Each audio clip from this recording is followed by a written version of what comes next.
People talk about protective styles all the time online, but nobody warned me that some of those styles can slowly destroy your hair while looking beautiful on the outside. I learned this the hard way. There was a time I believed that the longer I kept a hairstyle in, the more my hair would grow. So once I spent money on braids, I wanted to use my money well. If the style still looked neat, I would keep it. 2 weeks became 4 weeks, 4 weeks became almost 2 months sometimes. And because people kept complimenting the hairstyle, I thought my hair underneath must also be thriving. Meanwhile, my real hair was suffering silently because I didn't have a hair care routine that helped me. I remember taking down one hairstyle one evening and just standing there in shock. The amount of shed hair, the dryness, the tangling at my roots. I literally paused and asked myself, wait, I thought this hairstyle was protecting my hair. That was the day I realized something very important. Not every style called protective is actually protecting your hair. Some hairstyles protect your hair schedule more than your hair. Some protect your appearance more than your scalp. And some are simply tension and damage wrapped in beauty. We need to start having honest conversations about this because a lot of people think their hair doesn't grow, when in reality their hair is growing. But their styling habits are causing breakage faster than growth. And the painful part is that many of us Africans were never really taught healthy hair care growing up. We were taught how to make the hair look neat, not how to help it thrive long term. A lot of us grew up believing pain during installation was normal because it will make it beautiful. If your eyes were not pulling upward while breathing, then the stylist didn't grip properly. If you could sleep peacefully the first night, then the hairstyle was too loose. If your edges were not shining from tension, then it wouldn't last. Meanwhile, your scalp was crying for help. And let me tell you something many people don't realize. Your scalp is skin. Your edges are delicate. Your hairline is not designed to survive constant tension every single month. But because social media praises sleekness and laid edges, people are sacrificing the actual health of their hair for aesthetics. Some people are literally restarting their edges every year. The craziest part is that the styles that often grow hair the best are usually the simplest ones. This is why I love simple African threading, chunky braids with my own hair, mini twist bands, and low manipulation styles. African threading especially deserves more respect because our mothers and grandmothers knew what they were doing long before all these trends became popular online. Threading stretches the hair without heat. It reduces tangling. It keeps your hands out of your hair. It helps with length retention. It minimizes excessive combing. And most importantly, it gives your hair peace. Sometimes your hair grows best when you stop disturbing it every 5 business days.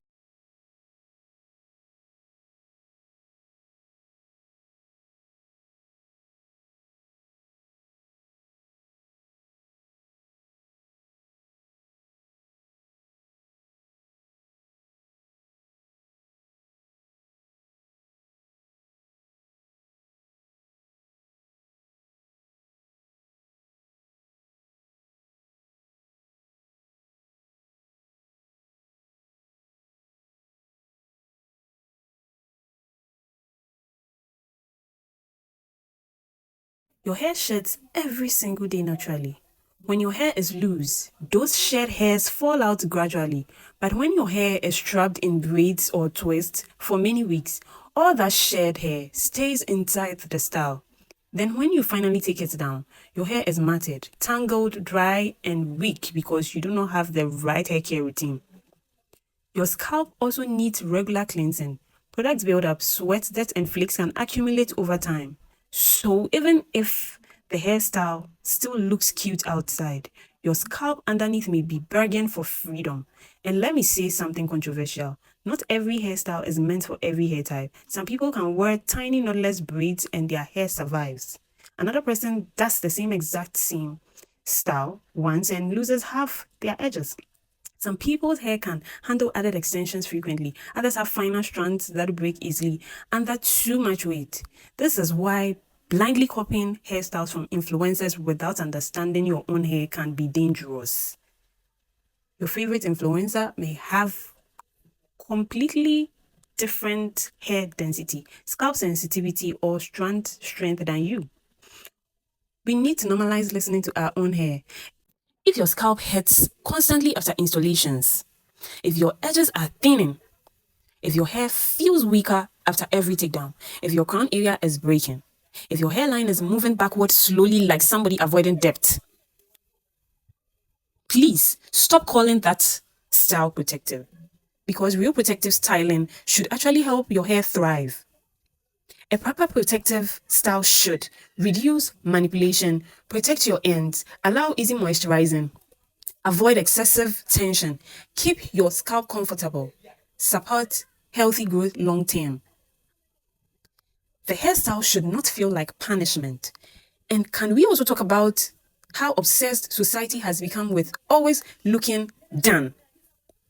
Some people are afraid to let their real hair breathe because they feel pressure to constantly wear wigs, braids, frontals, or extensions to look presentable. Meanwhile, your natural hair deserves rest too. Your scalp deserves breaks. Your edges deserve mercy. Your strands deserve gentleness. There is absolutely nothing wrong with a simple hairstyle. In fact, some of the women with the healthiest hair are not doing the most, just like me. They are just consistent. Consistency beats drama in hair care every single time. Simple moisturizing, low manipulation, protecting the ends, sleeping with a satin or silk scarf, reducing heat, reducing tension, being patient. That's the boring truth many people don't want to hear because social media loves quick transformations and dramatic results. But healthy hair usually grows through boring consistency, not chaos. And another thing, please stop letting stylists shame you for speaking up. If a style is too tight, say it. If your scalp is burning, say it. If your edges feel stressed, say it. No hairstyle is worth permanent hair loss.